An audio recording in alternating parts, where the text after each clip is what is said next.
she'll shake your windows and rattle your walls. But the times they are changing. Yes, they're changing.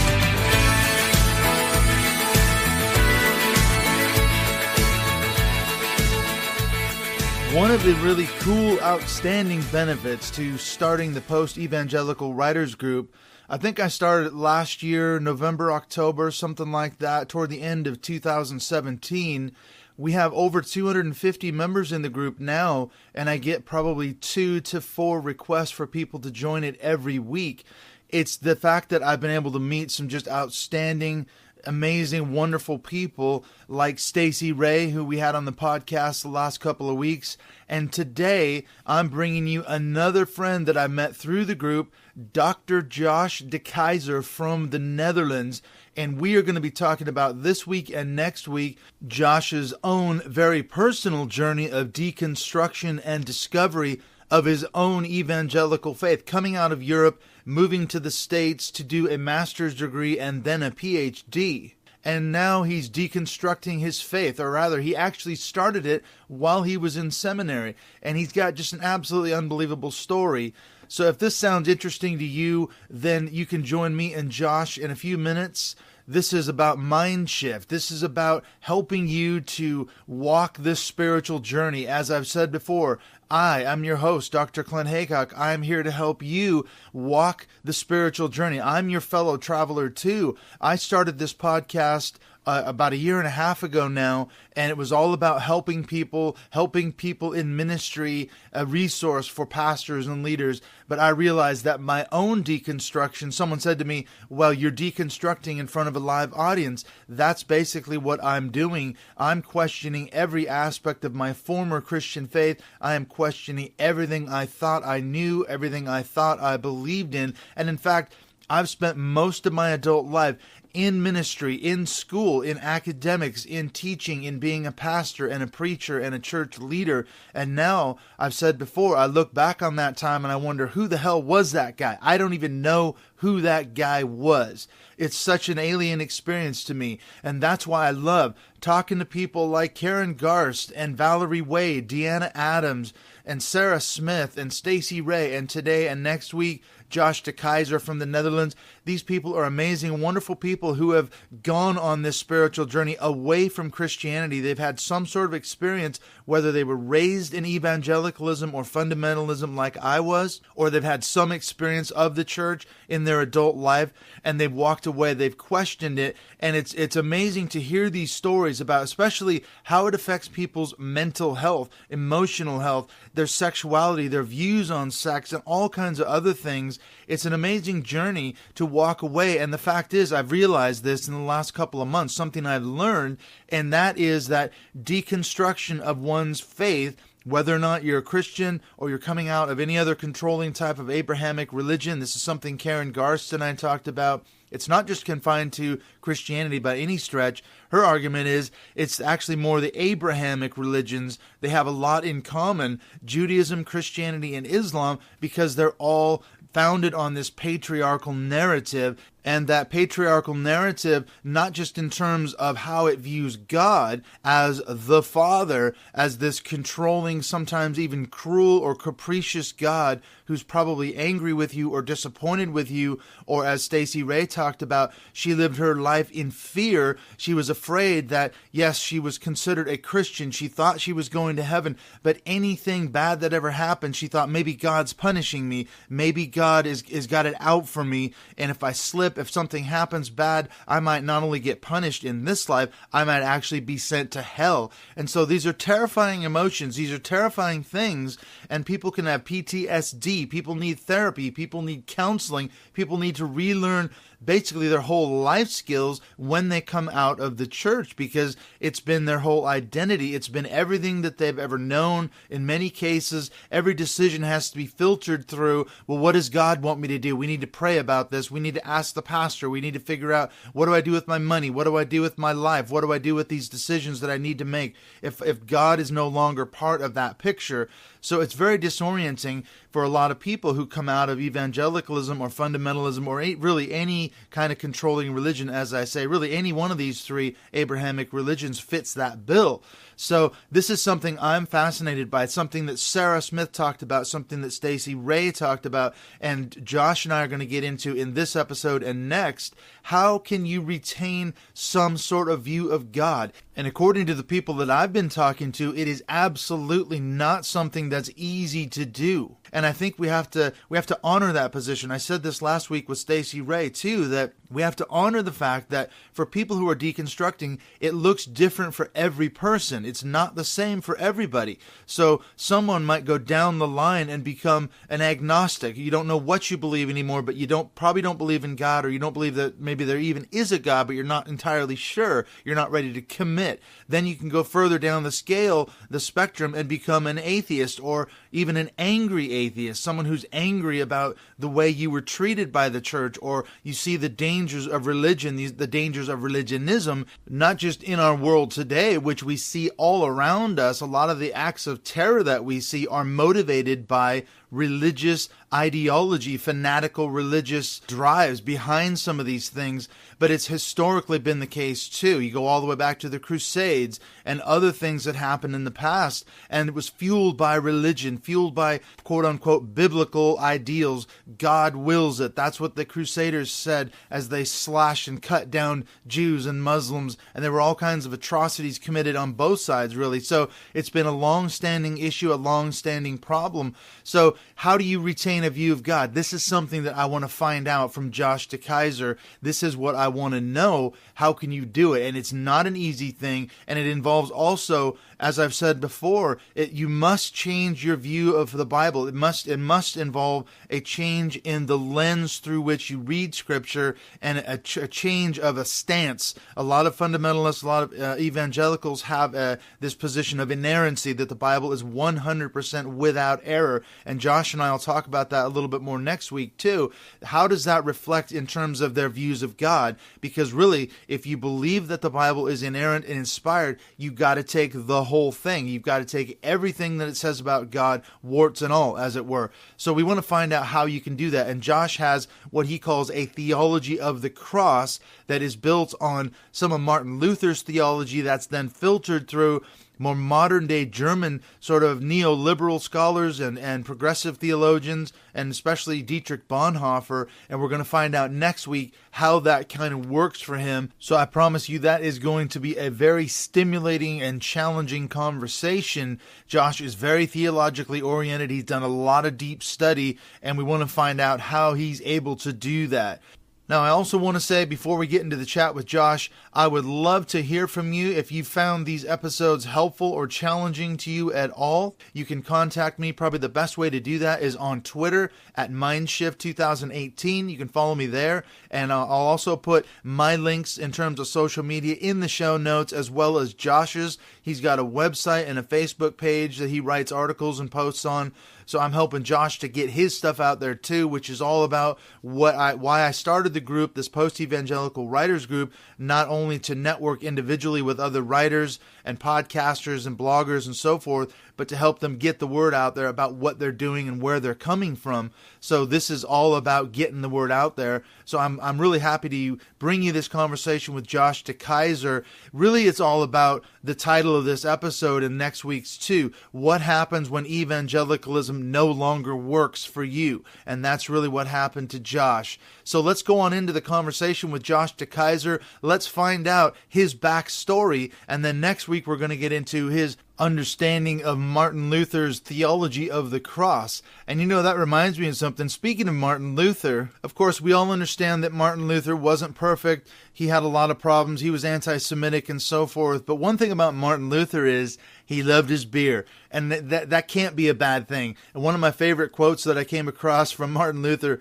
he said, quote, "Whoever drinks beer, he is quick to sleep. Whoever sleeps long does not sin. Whoever does not sin enters heaven. Thus, let us drink beer." End quote. So that was what Martin Luther said. So you can't go too far wrong with a guy like that who likes his good German beer, and something that Josh and I are going to be doing. Hopefully, I'm going to get down to Amsterdam sometime this summer and meet up with Josh Josh somewhere in the Netherlands, and we'll have some of that good German or Belgian or Dutch beer, whatever comes to hand. So let's go on into the conversation with Josh deKeyzer. What happens when evangelicalism no longer works for you, part 1.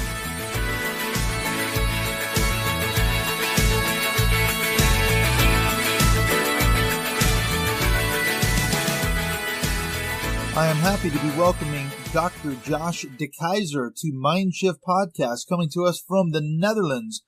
Welcome to the show, Josh. Hi, Clint. I'm glad to be on the show. Josh, you are the first person from the continent of Europe to be on this podcast, so that is a definite honor. I would hope it's an honor for you anyway. My goodness. That's just fantastic. I'm the first European. Well, to be entirely fair, I have had British people on this show before. Now, technically, for the moment at least, they are part of Europe, at least until Brexit kicks in anyway, which is less than a year They now. like to think of themselves as not European. Yeah, I don't know what they're thinking anymore. Well, they've got less than a year to get Brexit done, but for now, yeah. I guess British people still are technically part of Europe, but you're the first person we've ever had from the continent of Europe. Let's put it that way. Well, that's very special. It is special. I've met you through, I guess it was through the post-evangelical writers group, or was it ex-evangelical? I'm trying to remember how we connected. No, it was the group that you started, the post-evangelical writers group. And I liked it so much better than many of the other groups because first it was small. But then as soon as I came on board, we started chatting and talking. And so it's been a good experience to be part of that group. And I think because of its very specific goal, it is really catering to all the members there. One of the great things about starting the group is it's been a totally organic experience for me because I think I started it last October or November just as a way to kind of network really and to meet other people that were coming from a similar point of view as me, sort of deconstructing their Christian faith and who are passionate about writing about it. And one of the things is I've met some amazing people through the group. You being one of them, Stacey Ray, who was on the podcast just before you. She's part of the group. You're both contributing a chapter to our book. So I'm just kind of along for the ride. I've been totally excited as to, being able to meet people like you. So thank you for connecting and being a part of this podcast anyway. Well, thank you very much, Clint. Now, I'm very happy to do this conversation. Yeah, it's great. We've actually talked a couple times in the last couple of weeks. We've had a really great connection. In fact, you and I have a lot of things in common, even though you're from the Netherlands and I'm from America. We both did a PhD. We're kind of similar in age. We're both unemployed ex-teachers, I guess, theologians, scholars, looking for a teaching gig. Are you in the same boat then too? I'm very much in the same boat. I finished my PhD in systematic theology about a year ago. I was studying in the United States. And initially, I thought it might not be so hard to find a job, but apparently it's very hard. And so I eventually had to leave the States, come back to the Netherlands, start all over again. And here in the Netherlands, I faced the same issue of not finding any teaching positions at all in the academic world. So that's a bit of a bummer. And just like you started the MindShift podcast to network with people, I started a blog to build a body of writing that is available on the interwebs, something to get my ideas out in short pieces of writing and to connect with people. And so I guess this conversation is part of that networking experience. That will hopefully lead to something meaningful. That's one of the great things about being a part of ex-evangelical and or the post-evangelical writers group is, as you say, networking, because one of the things that we do in the group is we link each other's blogs and podcasts and things that we're working on, articles that we're writing or projects we're working on. So I'm happy to help you get the word out about what you're writing and where you're going as far as your own Christian faith or whatever's left of it. I'm sure we're going to get more into that in a little bit. But, here's a question that I have for you. This is completely off the subject, but I think people might be wondering, why do you guys refer to, you use the words interchangeably? You say Netherlands, you say Holland, then you refer to yourselves as Dutch. So what's the difference between the Netherlands and Holland, and why do you call yourself Dutch? Because this could be confusing to a lot of people, especially that have never been to Europe. Yeah, so this issue is solved the moment you start speaking the Dutch language, because we call our language Netherlandish or something like that. And we live in the Netherlands, and we don't live in Holland as such. I think it was the wars with England in the 17th century that got us the derogatory name of Dutch. And that was the time when the Netherlands was in formation in becoming a real nation. And so I guess the term Dutch referred to us as sort of semi-Germans, semi-Deutsch. But Dutch is a term that we don't use. It's something that people use in the English-speaking language. And then as far as Holland is concerned, that's the term we kind of use to sell our nation as a commercial product to the rest of the world, because that's the name we're known by popularly. And the Netherlands are made up of a bunch of provinces, and two of them bear the name Holland. We have North Holland and South Holland, and they are economically the most important provinces. And so for that reason, somehow people in the English-speaking world have started to refer to us as Holland. And I don't mind. I'll just go along with it. You'll just go with it. You're easy, whichever way it works. Well, we all know if you've ever been to Amsterdam, which we have a couple times, it's the most chilled place in the world. But, of course, you can go into a pot shop and get baked. Well, they're trying to cut down on some of that for tourists, I guess. Isn't that true? But Amsterdam was one of the coolest cities I've ever been to. And so we love we love going there. In fact, Josh and I, we've been talking about trying to get together. So when I get back from the States in a bit, I might be able to fly down there. So you can show me around some of the other places that I haven't been able to get to in the Netherlands or Holland or wherever, whatever you want to call it. It's very confusing. I'm looking forward to meeting up with you. And then we'll just drag Belgium into the conversation, right? Because you're interested in some of the stuff there. That's true. I'm a big World War I buff. We've been talking about, my sister Val and I are going to be going down in August. We're going to be visiting some of the battlefields for the third time now, and ending up in Belgium. So looking forward to that coming up. So this is great. I'm glad that we finally got to connect, as we say, do this podcast. I'm interested because there's a lot of things we want to talk about and cover. One of the most interesting things, of course, is that you're originally from the Netherlands. You lived in the States how long? Was it 9 years when you were doing your theological degrees? Well over 8 years to be exact. You did a master's degree and then a PhD. Whereabouts were you living in the States when you were doing your degrees? Yeah, I have heard about a seminary in the Twin Cities in St. Paul, in Minnesota. And so I simply applied to that one place. That's all I did. And you got accepted? For me, it was a second career move, and I didn't have high hopes of it working out, but I got in with a scholarship.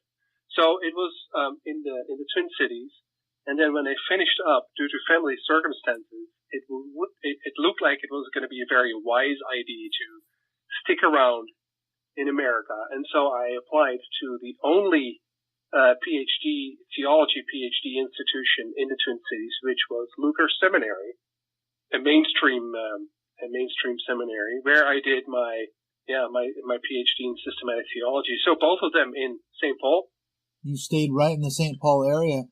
So what's your backstory, though? You consider yourself a Lutheran, sort of loosely, but were you raised in that tradition? What's your religious background? Yeah, actually, I don't consider myself to be a Lutheran, but after having deconstructed my evangelical faith and coming to Luther, I found there a place that was theologically very healthy, and it had a great impact on me. So I could call myself a semi-Lutheran, or maybe a non-confessional Lutheran, or a Lutheran who slipped in through the back door. I don't know. Officially, I'm not a member of the Lutheran Church, but Lutheran theology, especially the stuff going back to Martin Luther in the 16th century, and then as rediscovered and reinterpreted by the German Lutheran theologians of the 20th century, has had a major impact on me. So we definitely want to get into some of that and maybe in a bit later on. But so what's your backstory? You weren't raised a Lutheran. You don't consider yourself a Lutheran. So what was your upbringing? No. Were you said evangelicalism? What was your church experience like growing up in the Netherlands? Yeah, my parents grew up in the Dutch Reformed Church, and somewhere in the 50s, they got in touch with an American organization. And so that was like the post-war era. And in the post-war era, there was a lot of sympathy toward anything American, from American cigarettes to American religion, I suppose. So my parents got in touch with the work of Youth for Christ. So they had a conversion experience and then basically started becoming evangelicals or American evangelicals. I don't know. I wasn't around at that time. Later, in the 60s, they even started their own house church. And that was when I was a little kid in diapers. So I grew up in an evangelical home church with some Brethren influence, Baptist theology influence, later some charismatic influence, but it was always a house church, very much. And very much sort of an evangelical flavor, flavor of American evangelicalism that pervaded through that kind of faith that I had. What would you say is that American evangelicalism that you picked up on? How did you know it was sort of that uniquely American flavor? Well, you don't know it. I think one very early instance that I realized that something like that was going on was when the Jesus People movement were featured on Dutch television. And we didn't have a TV in our house, but the neighbors, they called us and they said, look, your kind of church, I guess, your kind of people are on TV. So we quickly ran over, and I must have been 6 years old or something, 5 years old. And so we watched the Jesus People playing guitar, and I realized that's my people, that is what we are. And then much later, there was always this interaction with American missionaries, American evangelists that always seemed to spark a lot of emotional fervor in my parents. My parents were also not full-time, but I think part-time in summer work, involved with an organization called Operation Mobilization. And so as being there as a little kid, I really got that, understood that these people who talked American English were kind of the examples of our faith, and exemplify what we stand for, or something like that. Would you say then kind of those hallmarks of emotionalism, this fervor, that and this missional sense? I mean, isn't that the whole idea of American evangelicalism, is that they like to think of themselves as missional, going out and we're going to save the world for Christ? That's a big thing in American evangelicalism, isn't it? Yeah, well, when I was that young, I did not notice any of those things. I was not aware of that. I just absorbed that culture as being a superior culture, as being very attractive. Yes, it was something that I wanted to be like. And then much later, I realized, as I grew up, as I became a teenager, I realized that I belonged to a kind of faith that was really culturally, not just in terms of the tenets of faith, but culturally very different from the rest of the Netherlands. Because the Netherlands was not only Calvinistic predominantly, no, it had actually even moved away from that Calvinism into becoming a very highly secularized society. So, my faith as an evangelical was completely at odds with everything everybody else believed. And I think it was that tension of belonging to a very fundamentalist, very small minority that had the deepest impact on me. And of course, yes, even evangelistic fervor was something that got hold of me very early on. I remember trying to convert my first couple of friends in middle school, which miserably failed. Had a very negative impact on those friendships. Yeah, I understand. But it was especially the tension, being a very radically different minority. I'm curious to find out, when you actually moved over to the States and did your degrees, did you experience any sense of culture shock, or was it more like a homecoming? Because it occurs to me that, because you were raised in this American evangelical tradition, maybe it was more like a homecoming in a weird way. Did you experience any culture shock at all? Well, I have to tell you that I had been in the States before because I have relatives there. My wife's family, originally from the Indian subcontinent, had moved to America somewhere in the 90s. So I'd been there a couple times. I'd also already been there with an organization, with the organization I mentioned earlier, Operation Mobilization, because I had worked with them. So I was already thoroughly integrated and acquainted with that American evangelical culture. So when I came to America, you're right, it was a kind of a homecoming. It was like, oh, this is my people. This is who we are. It's good to be here. I also remember, at least initially, being very intimidated because these were the true leaders of my faith. And so could I, even stand in their shadow? Would I be worthy of their teaching? Would I be able to be a real evangelical in their presence? That kind of stuff. And then oddly, as I prepared for this conversation with you, Clint, I was wondering thinking how odd it was that my faith deconstructed not here in Europe, but in my 40s, after I'd gone to America to study at an evangelical seminary. That's where it happened. Evangelical environment, something snapped and something changed radically for the rest of my life. It's the ultimate irony, isn't it? Because you go across to America coming over there as a staunch evangelical, if not fundamentalist, as a homecoming, and then you say you deconstructed while in the midst of an evangelical seminary. So how did it happen? Take us through the story. You went over there to do a master's degree initially, and then what happened? At what point did you start to deconstruct, and what brought that about? Yeah, so that is a story with many narrative strands, or at least a few. But it's such an irony that I went to America to deconstruct and discover the German theologians who sort of brought me back to a faith that I can truly call my own. Yeah.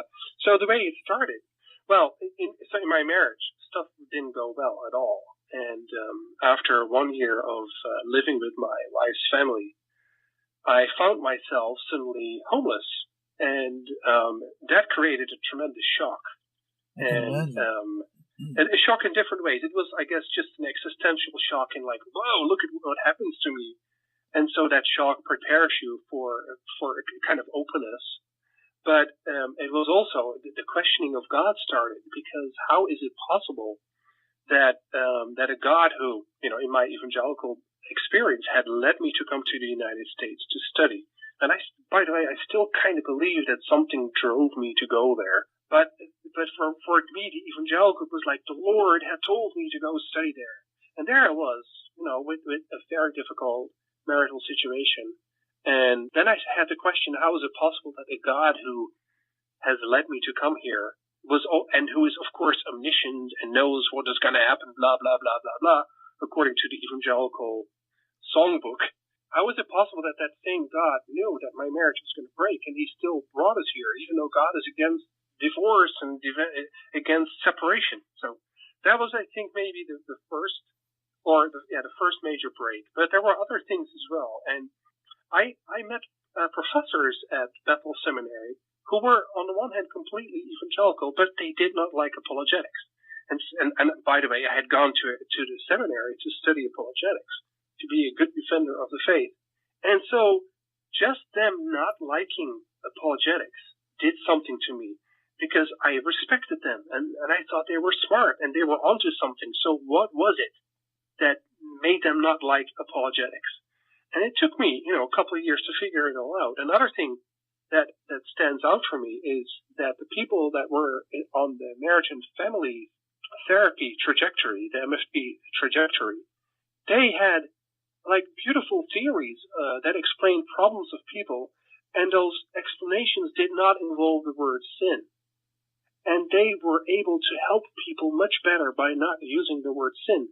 And I took note of that. That was something remarkable. And then names were dropped like Yoder, Hauerwas, Balkan, Moltmann, Rahner. We were invited to do papers on the Trinity, on one of those famous Trinitarian theologians of the 20th century. And so those names called me, and I don't think I have read any evangelical author while at that evangelical seminary. Another thing that I remember is reading the work by, what's his name? He is a Latin American theologian, but I'm super bad with names. I should have written that name down. But he has this book, Mañana. And in this book, he sort of tracks down different doctrines. And then he shows how many decisions that were made concerning the doctrines by the early church had to do with power rather than the question of truth. And so it was those kind of things that really did it for me. And I would say there was a subtle narrative, and that subtle narrative is no longer there at the seminary. But at that time, there was a subtle narrative among some of the faculty that evangelical theology wasn't really real theology. And that if you wanted to do the real thing, it was important to open your eyes and listen to other voices, feminist voices, liberation voices, the German theologians' voices, and so that was stuff that prepared me. But it was especially the existential crisis surrounding my marital situation that forced me to ask the hard questions. And then once that started happening, I was unstoppable. I was going to go down to the bottom of this whole thing. You were on a deep dive to get to the bottom of some of the stuff that was really eating you alive, wasn't it? I mean, I can't imagine, being in that situation, thinking, you're going to America, I'm going to study. I don't know what your end game was. Were you looking to get into teaching after doing your degree? To be honest, I guess teaching. But at that time, I did not even have a PhD on my mind because it was already a second career option for me after having been in advertising for 10 years. And so I did not even think that I'd be capable of doing a PhD. So, I was just there to do what I felt I had to do. That's all. That's why I studied theology. But then once I realized that containment is not the way to do theology, but something else. And once I realized that a lot of evangelical theology is based on very dubious historical work, only with the attempt to draw boundaries or to safeguard a certain interpretation of the text, I became really antsy, and something told me this is not the way of doing theology, but I couldn't pin it down. I was not able to. Well, I understood that. I increasingly understood that inerrancy was a very unhealthy thing. I increasingly understood that even though all of life it's sort of self-involved in interpretation, and that the hermeneutical circle is something we cannot avoid. We cannot use the hermeneutical circle when you say Scripture is the Word of God. How do we know it? Because Scripture says it. That is not a hermeneutical circle. That is self-contradictory thinking, I believe. It's circular logic. Yeah, so I couldn't do it. I think the problem is, as you say, you get into these positions within evangelicalism, as you say, the inerrancy, inspiration issue is one of them. I've talked a lot about it with different people. I remember talking to Hector Avalos too. He was on my podcast last year, and he's written a book called The End of Biblical Studies, and he wrote this other book that we talked about called The Bad Jesus. And basically, what he does as a trained scholar, biblical scholar, he goes in and he basically debunks the very things you're talking about. He talks about the very shallow scholastic work that goes on in a lot of what passes for biblical interpretation, and he basically shines a light on it and says, this is just bad history. You're not even reading the classics. You're not even interacting with a lot of material here. Just what about this? And of course, he's seen as the enemy by evangelicals, not in the least the fact that he's an atheist, but he's pointing out the dangers of religionism. Look at the damage that this kind of stuff is causing worldwide, not just within America or whatever. But so you're deconstructing your evangelicalism, really, is what it sounds like to me. It was weighed on the balance and found wanting, kind of in a sense. It didn't fit. It didn't work for you anymore. So what did you do? You jettison the whole thing? Because as we've talked about with other people, there's a spectrum of responses. Some people stay Christians and try to reform the church, and they argue about the Bible and they think the church is doing it wrong, all the way to becoming angry atheists or angry theists. I think is a comment I heard you say when we were talking the other day. So where did you go with it? Where did you end up on this spectrum? Well, I think I have taken various positions, and even now I sometimes do. I think I've theoretically worked out for myself a position that I think is existentially viable and theologically viable. But as I was deconstructing, it was different phases. I think initially when I opened that can of worms and I said, I'm not going to look away anymore, there was a kind of a fear that I would slide all the way to atheism or end up in a position that I wasn't ready to embrace. Because part of me wasn't even ready to really reject the evangelical faith per se.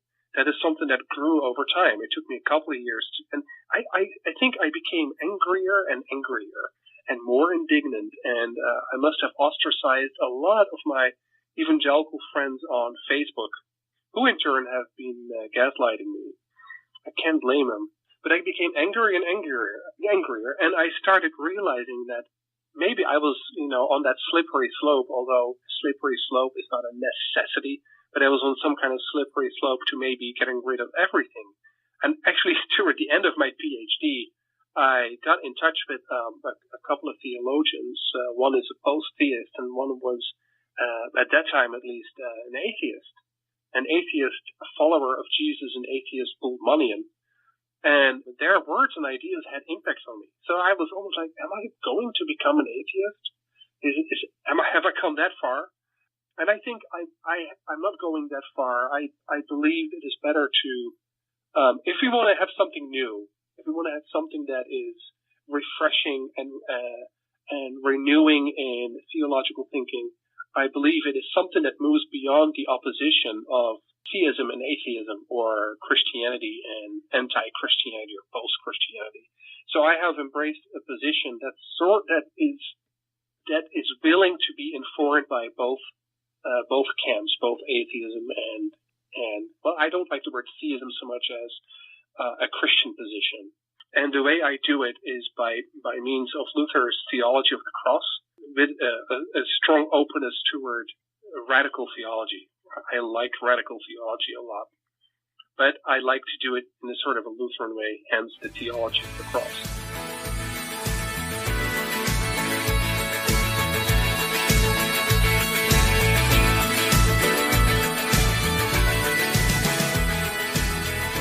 Now that Josh has given you that little bit of a teaser, what is this Lutheran theology of the cross, filtered through radical theology and people like Bonhoeffer and others?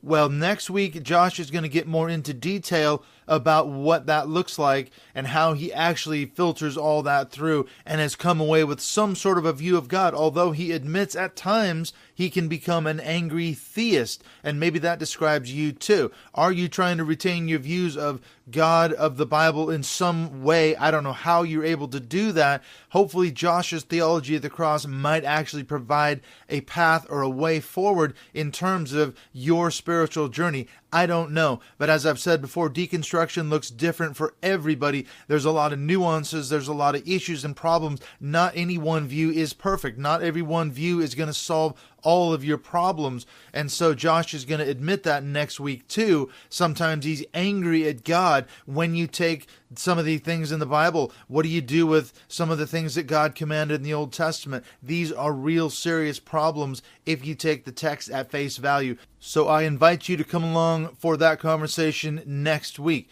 Now, before I let you go, I just want to say what's coming up in the next few weeks here on MindShift Podcast. We are going to hear after Josh deKeyzer. We've got 2 episodes with Sam Morse from the Out of Eden podcast. He's coming to us from Canada, like Stacey Ray. He's a fellow Canadian with her.